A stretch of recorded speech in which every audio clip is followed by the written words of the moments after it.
आपका हमारे चैनल पर। मैं हूं आपके साथ शिप्रा सैनी। बंगाल हिंसा के अपराधियों पर कार्रवाई करने के बजाय अब Mamata Banerjee social media post पर कार्रवाई कर अपनी तानाशाही दिखाती नजर आ रही हैं। तानाशाही लगातार पश्चिम बंगाल में ममता बनर्जी की देखने को मिल रही है और अब उन आवाजों को दबाने की कोशिश ममता बनर्जी की ओर से की जा रही है, जो आवाजें बंगाल हिंसा के खिलाफ सोशल मीडिया के माध्यम से बुलंद हुई। लोगों ने ये आवाज उठाई कि ममता बनर्जी के इस तानाशाही शासन को खत्म किया जाए, राष्ट्रपति शासन पश्चिम बंगाल में लगाया जाए। आपको बता दें, ममता के सत्ता में वापस आते ही जिस तरीके से टीएमसी के गुंडे बंगाल में अराजकता, आगजनी, हिंसा, लूटपाट और महिलाओं के साथ गैंगरेप को अंजाम दे रहे हैं, उसका खुलासा सबसे पहले सोशल मीडिया के माध्यम से ही हुआ था। सोशल मीडिया पर पश्चिम बंगाल हिंसा की कई तस्वीरें ऐसी वायरल हुई जिसको लेकर ममता बनर्जी पर सवाल उठे और बंगाल में उनके शासन को लोगों ने घेरा। तो जाहिर तौर पर ममता बनर्जी की बौखलाहट अब सोशल मीडिया के उन पोस्ट पर निकलती नजर आ रही है जिन्होंने उनकी सच्चाई को बयां किया है। तमाम ऐसी तस्वीरें सामने आई हैं, तमाम ऐसी वीडियो सामने आई है जो खुद बीजेपी कार्यकर्ताओं, नेताओं और साथ ही जो पश्चिम बंगाल के स्थानीय लोग हैं उनके द्वारा सोशल मीडिया पर पोस्ट की गई है। फिर चाहे वो ट्विटर हो, इंस्टाग्राम हो या फिर व्हाट्सएप हो, तमाम सोशल मीडिया प्लेटफॉर्म के जरिए ये बंगाल हिंसा की जो असलियत है वो सामने आई। लेकिन शुरू से ही पश्चिम बंगाल में ममता बनर्जी इस हिंसा के जो अपराधी हैं उन पर कार्रवाई करने के बजाय इन सोशल मीडिया पोस्ट को ही ये कह रही है कि दरअसल ये फर्जी है, ये फेक है, बीजेपी की तरफ से ये सोशल मीडिया पर सर्कुलेट की गई है। लगातार उनकी तरफ से इस तरीके के बयान सामने आए हैं और कहीं ना कहीं अब उन लोगों की आवाज को दबाने की कोशिश ममता बनर्जी की ओर से की गई है। आपको ये बता दें कि बंगाल हिंसा से जुड़ी जो पोस्ट हैं ट्विटर पर और फेसबुक पर, उन्हें अब बंगाल सरकार की ओर से डिलीट किया जा रहा है। बंगाल की पुलिस अब उन सोशल मीडिया पोस्ट पर कार्रवाई कर रही है, उन लोगों को गिरफ्तार किया जा रहा है, एफआईआर तक दर्ज की जा रही है। तो सवाल यह है कि दरअसल बंगाल हिंसा पर इन टीएमसी के गुंडों के खिलाफ कार्रवाई करने के बजाय अब उन आवाज को दबाने की कोशिश ममता बनर्जी और उनका पुलिस प्रशासन कर रहा है, जो दरअसल इस हिंसा के खिलाफ आवाज उठा रही हैं कि इस तरीके का तानाशाही रवैया, इस तरीके की हिटलरपंथी बंगाल में बर्दाश्त नहीं की जाएगी। लेकिन अफसोस ये है कि अब सोशल मीडिया पोस्ट पर शिकंजा कसने की एक कोशिश जो साफ तौर पर बता रही है कि ममता बनर्जी किस तरीके से तानाशाही शासन जो है वो पश्चिम बंगाल में कर रही है। ममता बनर्जी सरकार की ओर से पिछले 5 दिनों में बंगाल हिंसा से जुड़ी लगभग 150 पोस्ट को ट्विटर, फेसबुक, इंस्टाग्राम, अलग अलग सोशल मीडिया प्लेटफॉर्म से डिलीट किया गया है। 34 एफआईआर अभी तक दर्ज कर ली गई है और 21 लोगों को गिरफ्तार भी किया गया है। लेकिन सवाल यह है कि क्या ममता बनर्जी ऐसा करके बंगाल की इस तस्वीर को बदल पाएंगी? क्या बंगाल का सच जो है वो छिपा पाएंगी? जाहिर तौर पर ऐसा नहीं हो सकता है, क्योंकि लोगों ने वो असल लाइव तस्वीरें भी देखी हैं जब बंगाल में हिंसा और आगजनी की गई है।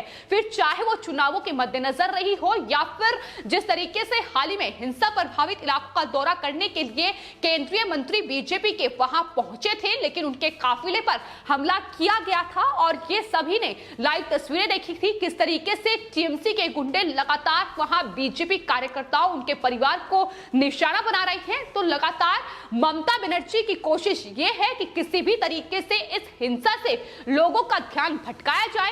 इस कार्रवाई की जो मांग ममता बनर्जी के खिलाफ हो रही है उससे कहीं ना कहीं उनका ध्यान हटाया जाए और इस तरीके से ये तमाम पैतरे उनकी तरफ से अपनाए जा रहे हैं। मुख्यमंत्री के पद पर बैठते ही ममता बनर्जी की ओर से ये कहा गया कि दरअसल उनकी प्राथमिकता बंगाल में कोविड को लेकर प्रबंधन करना है। हिंसा पर उन्होंने कोई गौर नहीं दिया, लेकिन अब सोशल मीडिया प्लेटफॉर्म पर भी उनकी जाहिर तौर पर निगाहें थी। ये वही सोशल मीडिया प्लेटफॉर्म है जिसने ममता बनर्जी की अब लगातार किरकिरी कराता नजर आ रहा है। जाहिर तौर पर ट्विटर और फेसबुक के जरिए हैशटैग ममता स्टॉप वायलेंस ये भी ट्रेंड में आया और ना सिर्फ हिंदुस्तान में बंगाल हिंसा के खिलाफ आवाज बुलंद की गई, हिंदुओं के पलायन पर लोगों ने ममता बनर्जी से सवाल पूछे। बल्कि दुनिया के अलग अलग 30 देशों के अलग अलग 50 शहरों में भी बंगाल हिंसा के खिलाफ प्रोटेस्ट देखने को मिला और लोगों ने हिंदुओं का नरसंहार ममता बनर्जी बंद करे इसके जो प्लेकार्ड थे उनके हाथ में नजर आए। ममता स्टॉप वायलेंस जैसे हैशटैग के साथ ये लोग लगातार ट्विटर के माध्यम से एकजुट हुए और जाहिर तौर पर ममता बनर्जी के खिलाफ कड़ी नाराजगी जाहिर की गई। हिंदुओं का पलायन किसी भी मायने में बर्दाश्त नहीं किया जाएगा। राष्ट्रपति शासन पश्चिम बंगाल में लगाया जाए क्योंकि ममता बनर्जी लगातार वहां तानाशाही जो शासन है वो कर रही है, तुष्टीकरण की राजनीति उनकी तरफ से की जा रही है। जम्मू कश्मीर में वो बंगाल को बदलना चाहती है। ये तमाम चीजें, ये तमाम मुद्दे सोशल मीडिया के माध्यम से ही देखने को मिले और यही वजह है कि अब सोशल मीडिया पर लोगों की आवाज दबाने की ये कोशिश ममता बनर्जी कर रही है, जिसमें कई एफआईआर उनकी तरफ से दर्ज कर दी गई है। लोगों की गिरफ्तारियां पश्चिम बंगाल की पुलिस कर रही है। लेकिन सबसे बड़ा सवाल तो यही है कि जो ममता बनर्जी और पश्चिम बंगाल का पुलिस प्रशासन हिंसा पर मूक दर्शक बनकर बैठा हुआ था, आखिर वो अब सोशल मीडिया पर इन पोस्ट पर कार्रवाई करने के लिए कैसे जाग गया है। तो फिलहाल सोशल मीडिया पोस्ट पर बंगाल हिंसा को लेकर जितनी भी कार्रवाई ये बंगाल पुलिस प्रशासन और ममता बनर्जी की ओर से की जा रही है, जाहिर तौर पर बता रहा है कि किस तरीके से ममता बनर्जी अब जाहिर तौर पर घबराई हुई हैं। लेकिन ट्विटर के माध्यम से कंगना रनौत ने जिस तरीके का संदेश ममता बनर्जी को दिया था, जिस तरीके की कड़ी चेतावनी और चिंता बंगाल हिंसा को लेकर जाहिर की थी, उसका खामियाजा उन्हें इस कदर भुगतना पड़ा कि उनका ट्विटर अकाउंट ही सस्पेंड कर दिया गया। लेकिन आपको बता दें, अभी भी कंगना रनौत लगातार ममता बनर्जी के खिलाफ आवाज उठा रही हैं, हिंसा के खिलाफ अपनी आवाज बुलंद कर रही हैं और अब इंस्टाग्राम के माध्यम से वो लगातार ममता बनर्जी पर निशाना साध रही है। सवाल पश्चिम बंगाल में हिंसा को लेकर अभी भी कंगना रनौत ममता बनर्जी से पूछ रही है। तो इस तरीके से लोगों की आवाज को ममता बनर्जी नहीं दबा सकती है, ये लगातार कहा जा रहा है। भले ही ममता बनर्जी की ओर से यह कहा जा रहा हो कि दरअसल ये फेक पोस्ट बीजेपी की ओर से सर्कुलेट की गई है, लेकिन इसको लेकर बीजेपी आईटी सेल प्रमुख अमित मालवीय का बयान भी सामने आया है, जिसमें उन्होंने कहा है कि दरअसल पश्चिम बंगाल में ममता बनर्जी को अपने कैडरों में सुधार पर ध्यान केंद्रित करना चाहिए और प्रशासन को नरसंहार करने वालों के खिलाफ कार्रवाई करने की अनुमति देनी चाहिए।